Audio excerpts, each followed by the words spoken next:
Hello and welcome to tonight's LOL Esports Round Up. We're going to cover quite a bit of news that's occurred over the last week, as well as the news that occurred today in the LCS. Just some disclaimers because I've had people in the comment section over the last 24 hours, um, you know, be themselves.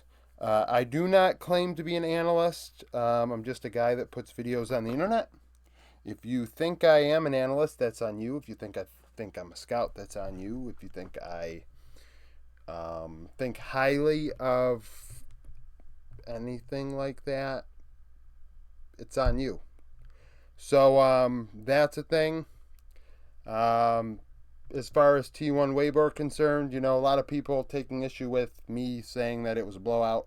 I've had a couple people get really, silly in the comment section.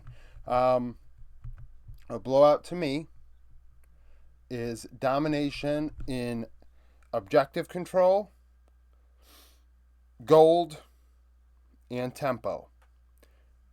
So, tempo would be kill score. You get gold by getting kills, yes, so those two can go hand in hand.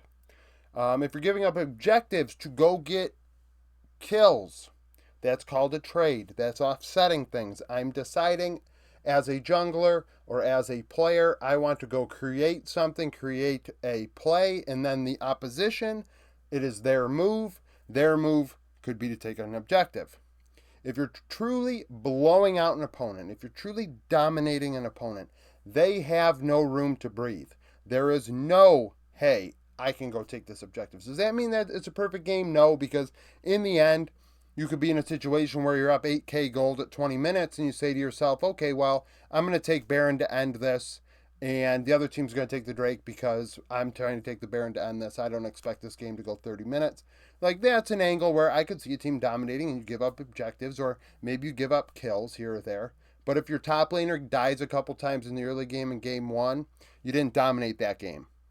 Did that player end up inting his face off the Shy? Yes. But did Zeus die a few times and Weiwei create for Weibo in game one? Yes.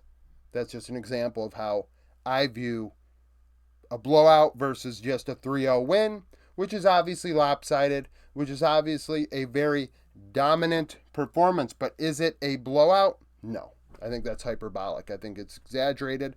I think fandoms, fanatics do that. As far as the notion that the game time matters, that is very meta dependent. The amount of time games take varies depending on the meta, how valuable objectives are, how snowbally everything is. I don't care about how long games take. If you win a team fight and you're in a good position, then you're going to take the game, which is what happened. All three games we saw at the end of laning phase were relatively close. Nobody was extremely ahead. T1, in my opinion, were not just unbeatable at the end of laning phase in all three games. Like, that wasn't, there were clear trades. The game had transpired to the point where it's culminating into a mid-game team fight, which Weibo lost all three games. So, that's how I viewed that. A lot of people taking issue with that. They're butthurt. So I'm just doing this because, see, I'm just going to say it to you. Just stop being butthurt. I don't get it. Opinions are opinions. And that's how I'm going to do it. I just tell you right to your face. This is how it is. Now, as far as the roundup is concerned, Hanwha Life allowed Kesman to leave. Kesman was their GM. He'd been their coach prior to that, and frankly, wasn't very good at it. So, GM 22-14, that was his roster this past year. Of course, losing Clid for Grizzly, would you say that was an upgrade? I mean, you could argue it was because Clid was playing terrible. Clid off the Rift issues, causing him to have to leave the team. Rightfully so, given the nature of those claims. Now, you did get the jungler that wasn't very good. But at the same time, they've extended Grizzly since Kesman left, so we'll see what happens with that. As a coach for HLE, he was 32-76. That's not very good, including having a bot lane of Viper Lehens at one point. Over his career as a coach, 76 and 112. That's based on what Leaguepedia credits him for. And at Worlds, he's 10 and 11. Excuse me. A player move, Zora left Anyone's Legend to go to IG for Nest. Nest begins like today or tomorrow. I don't put a lot of stock in Nest because most of the players are academy players. You'll see a couple teams play maybe their entire roster of starters in it and then just dominate the tournament. And it is worth noting like the good young players that are playing and showing up against LPL talent. I'm just saying that I don't really watch it. So Zora goes from Anyone's Legends to IG. He had a 2-3 KDA, 71-6 KP alongside Betty and ZQE. 127 damage per minute, 12 champions, 39 games. Anyone's Legend was a tire fire. Evidently, IG are thinking about going away from Wink. Wink is a free agent, and Zora is somebody they're going to give an opportunity. So LCS news, EG and Golden Guardians are no more. LCS has downsized from 10 to 8 teams. I think this is not a great thing. Some people think it is. I personally think if your league is downsizing, that's clearly not a good thing. You don't want your league to downsize. That would indicate that there aren't enough people willing to invest in it. You could argue, well, now they can invest, which there is an argument that was being made on the Discord, that now the teams can invest more into themselves now that they're splitting revenue between 8 instead of 10. Sure, but I think there is something to be said about the fact that clearly they couldn't withstand having 10 teams. They couldn't make it work. That's not great. I don't know.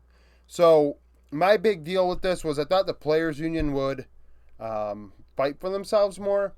And it makes me curious if in the contract they didn't foresee a possibility where there could be downsizing and players, in the case of Golden Guardians, for the most part, end up without contracts the day before free agency and are SOL.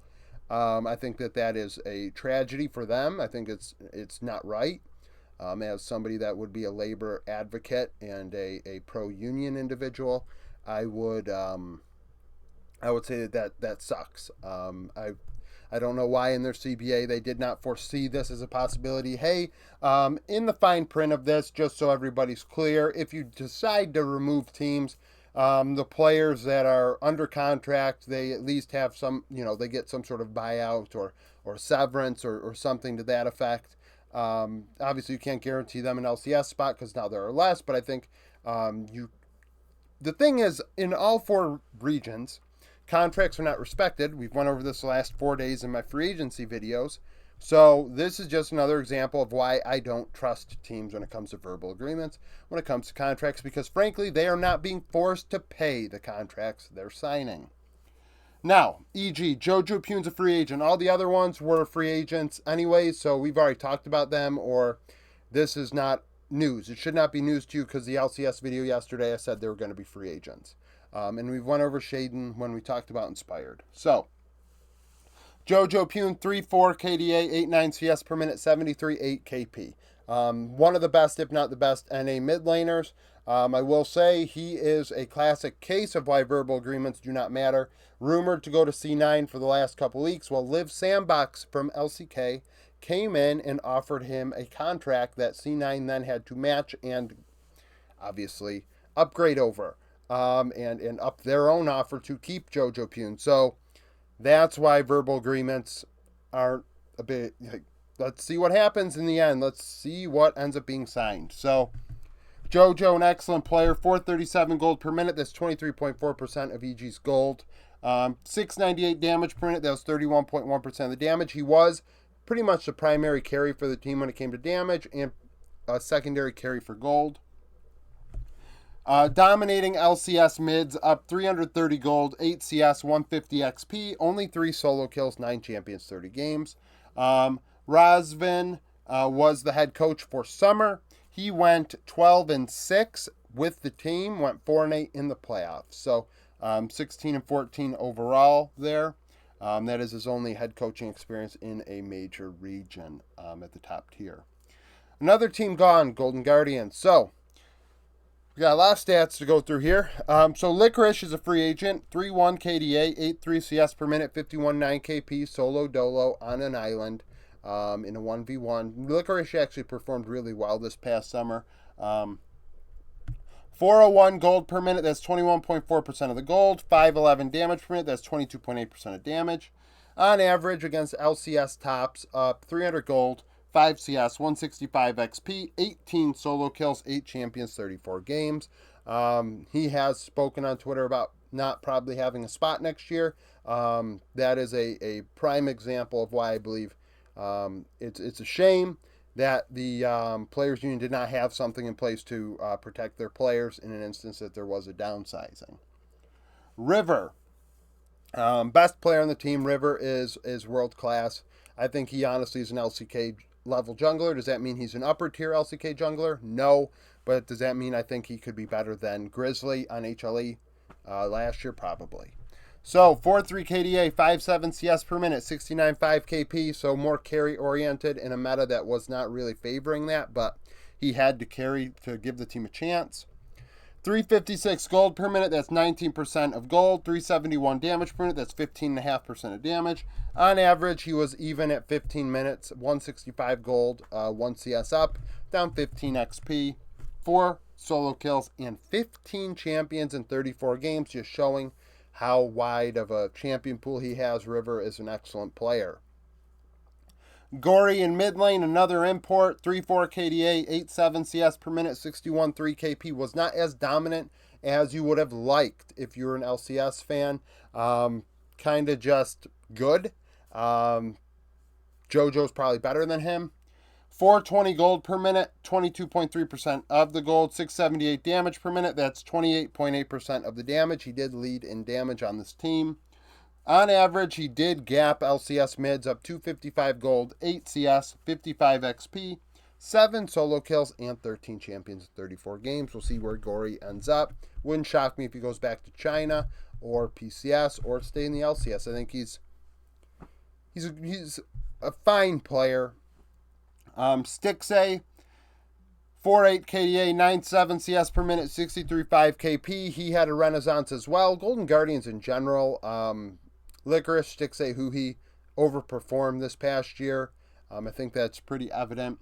455 gold per minute is 24.3% of the gold, 610 damage per minute, 26% of damage.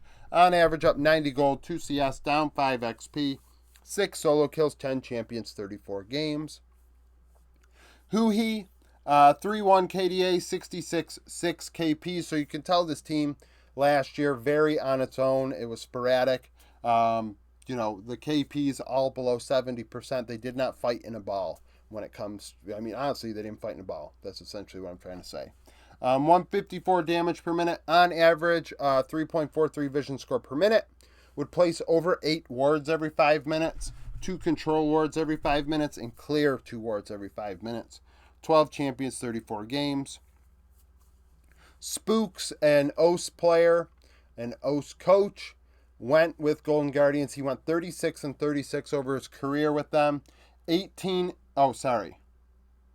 18-16 in the playoffs, and then he went 8-10 between MSI and World's qualifying stage. World's qualifying play-in series, whatever the hell it was. So he's okay. Inero, the GM, went 22-14 as the general manager, only this past year. As the coach of Golden Guardians, he went 65-106 over his entire career, as far as being credited on Leaguepedia as a coach in the top tier of a major region, 92-133. Astralis, so some little things about Astralis here because I didn't actually mention it when I probably should have. So Astralis are replaced by Carmine Corp. We went over that, but I did not talk about how a contract from Astralis would not be respected in 113's case, and then Angel of Death or AOD, at least I'm assuming it's Angel of Death, it might not be what it's short for. He is also let go as the coach. So 113 was 18 years old. He was out of his depth. He should not have been in the LEC. I thought he did quite well given the circumstances. 2.5 KDA, 4.5 CS per minute, 72 8 KP, pure facilitator.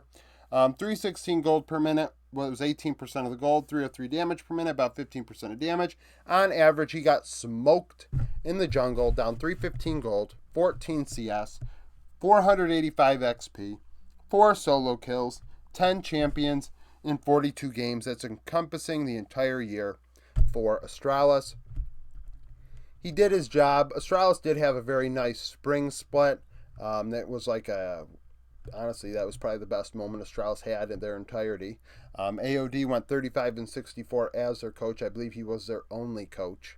Astralis was a tire fire. They're replaced by KC, who has a rabid fan base. So LEC's happy about that. And we'll see what happens with 113. Maybe in a few years we see his name again at the top level. That'd be nice to see.